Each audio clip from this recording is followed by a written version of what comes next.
And away we go. It is the Nightcap, brought to you by our good friends at Hail Mary Sports Bar. Hail Mary's located in Cheviot. They're in the Dora District right on Harrison Avenue. So you can go from bar to bar with your drinks, or you can just hang out at Hail Mary's.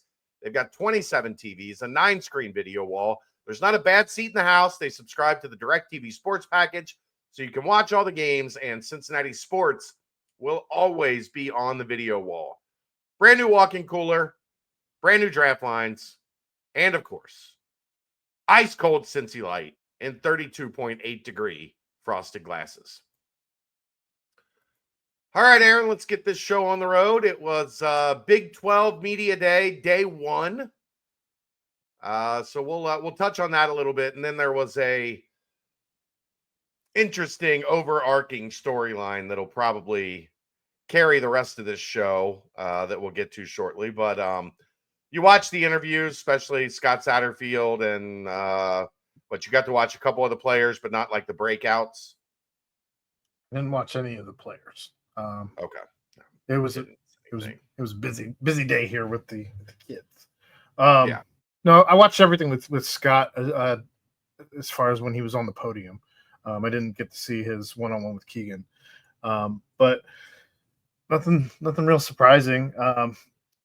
The second question of the presser, never ask an open or a closed-ended question that you can give a yes or no answer to.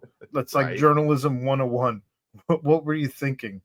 Hey, Coach, do you think your team's going to be good? Yes. Wasn't even that. It was. I know. Did you just open, closed-ended questions? Like, what do you want him to say? Yes, I think we're going to be good. Did you purposefully choose to switch to a hat this year? Yes. Okay. Moving on. Like, good story. Come on, man. Be better.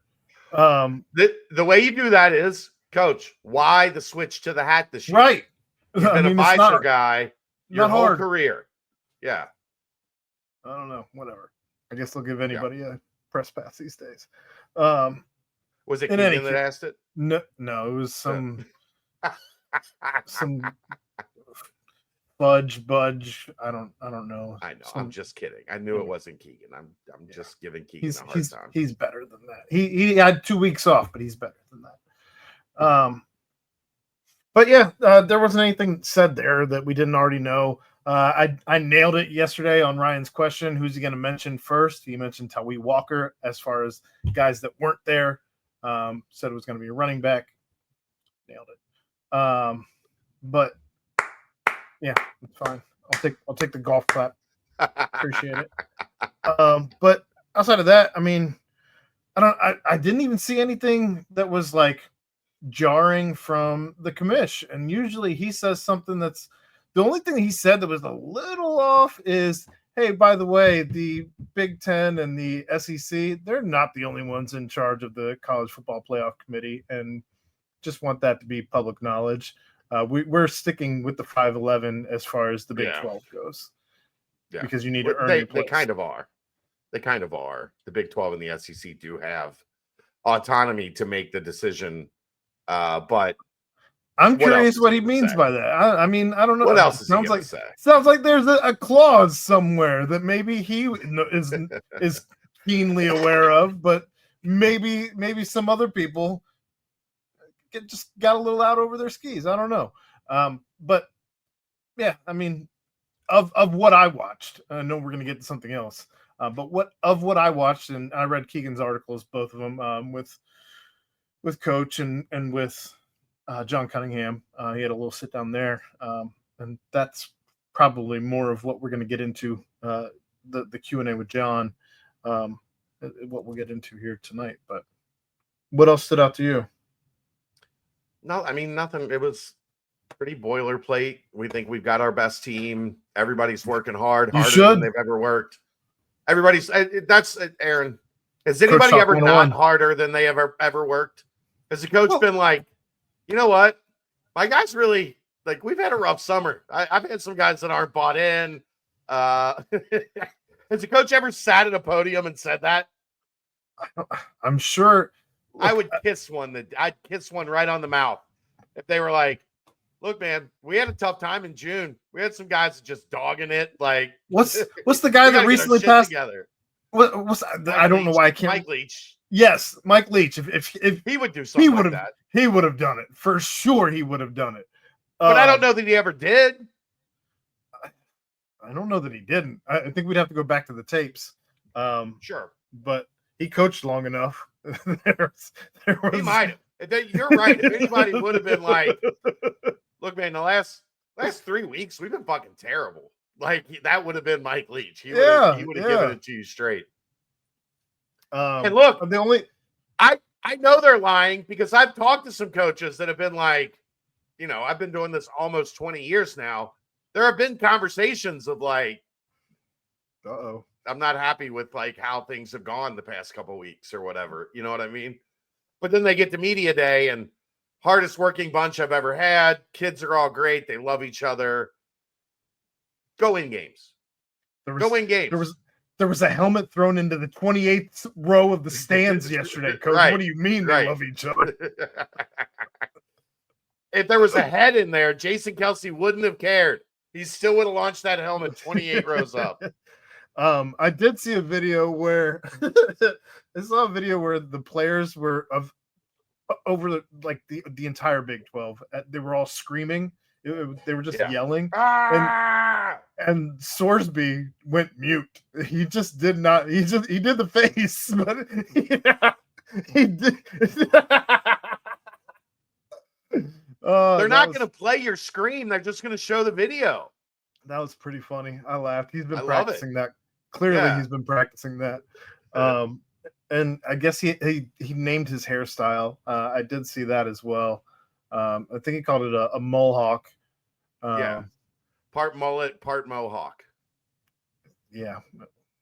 You're not going to win best hair in the conference that way, Thorsby. He might. I mean, I'd take that lettuce over Avery Johnson's lettuce. I don't love what he's got going, what Avery Johnson has going on, but in any case, I digress. Let's get to the topic. Let's get to the real meat and potatoes of this deal. Keegan asked Scott Satterfield about revenue sharing, and essentially, like, if Cincinnati was, I think it's being reported the top teams in college football are putting 75% of the $20 million revenue share into football. And then, everybody's got their own breakdown. This is going to be something that's going to be a hot topic through the rev share era. Who's putting what percentage into what? I think if you paid attention 2 months ago in basketball, it's pretty evident that they were working with a little bit more money than we thought they were going to be working with. Sure. Hence Keegan's question. Scott Satterfield's answer, as we continue to maneuver, we're certainly going to want to get to as close to the top as we can, particularly our sport of football. For me, I want to be in the top echelon of the Big 12. Where are those teams at? Because if you're not there, then you're not. Then are you giving yourself the best chance to compete? Right now, we're not. So there's always room for improvement. Hopefully, as we move forward, we can have a great year and we can increase that number and be towards the top of the conference. Well, my understanding is that football, and this is not, I'm not reporting this, right? I haven't had somebody that knows directly tell me this is the number. My understanding is football is somewhere in the 13 to 14 million range, which 15 million would be 75%. Yeah. So somewhere 65 to 70% is where they're at on football. And then I think basketball falls somewhere in the 20 to 25, probably 22, 23% range, somewhere in there. And then the rest goes to everything else. Your reaction to finding out that maybe basketball is getting a couple percentage points higher than maybe we anticipated? My reaction would be, if you're getting more money, and there's plenty of people who still love to beat the drum that Cincinnati is a basketball school, but if you're getting more money than maybe the rest of the conference as far as basketball goes, You have to Well, win. No chance of that. You think Kansas and Arizona, Well, the basketball schools aren't the ones that are oddly ranked at the bottom of the conference in the media polls. Weird. Yeah. But Houston. no, look, you have to win. You have to win, and it can't be just making the play-in game in the tournament. You have to win, and if you cannot win, not only is COS, but you should also probably start to slide some of that money into the sport that drives the needle in all of college sports. I still believe, and I know that you will certainly make a case for basketball, as you are one to do, but I still think that football drives the needle for everyone, like it or not. Okay. I'm not going to argue that because football gets the bigger ratings. Football, it is the predominant entity in college football. There's no denying that. But every school is a case-by-case situation. Sure. And in some schools, basketball matters a lot more than it does at others. That's just the reality of how this works. At some schools, football is the absolute top dog and nobody else is even close. And that's just the way it is. At other schools, basketball has been a prominent factor for a long time. And not doing maybe a tiny bit extra, a 5% extra for basketball would be doing a disservice to the tradition and history of basketball at that institution. Institutions that put 10, 11,000, 12,000 people a game in the seats. Institutions that clearly basketball is an absolute priority, and I would put Cincinnati in that realm. Well, for those of you who are just maybe slow on the math tick, 5% would be $1 million. So that would be probably a roster spot. One whole roster spot for basketball. Yes. Just to kind of put football. For football, it could be anything. It could be one portal guy. It could be spending a little bit more on high school recruits. Maybe not six figures, but like being able to give 50,000 over what you were giving currently in the next cycle. It would be something along those lines. For football, that could be your entire special teams room, truthfully. Yeah. But in any case, all I'm saying is you have to go out and put up or shut up. So sure. I don't have an issue there. I don't have an issue with basketball being given the early kick of maybe a little more than the rest of the conference is giving football. I understand you want to get there. Wes is probably a little bit more on the hot seat than Scott Satterfield, if we're being just on tenure. Wes is going into year 5. Wes is going into year 5. The buyout makes more sense if you are going to fire a coach. I'm just saying. So it makes a little bit more sense to give a guy who's kind of on his last leg a little boost. Now, that said, if he's not able to do anything with it, if you have to bring in another coach who's going to come in and beg immediately, I need more money, I got to put together a team, everybody's gone, blah, blah, blah, blah, blah. No, you have to earn it. Give it to football, especially if football turns around and has an 8-win season, a 9-win season, and that extra $1 million is what the difference is of getting you from 8-9 wins to into the college football playoff, into the championship game for the conference, into a conference championship.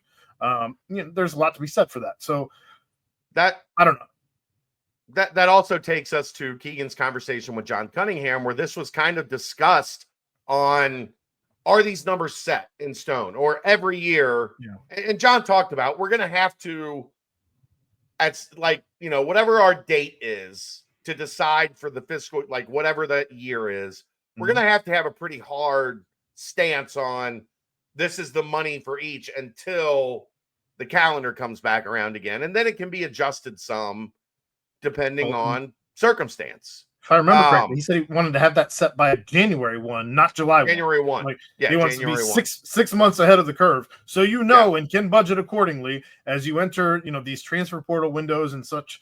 So you're not coming back to the well to try and beg, like, well, we just need one more little bit. Of course, you have to have a hard stance, because you could have, in that same window, you could have the spring portal for football. You could have the entire portal for basketball. The entire and baseball.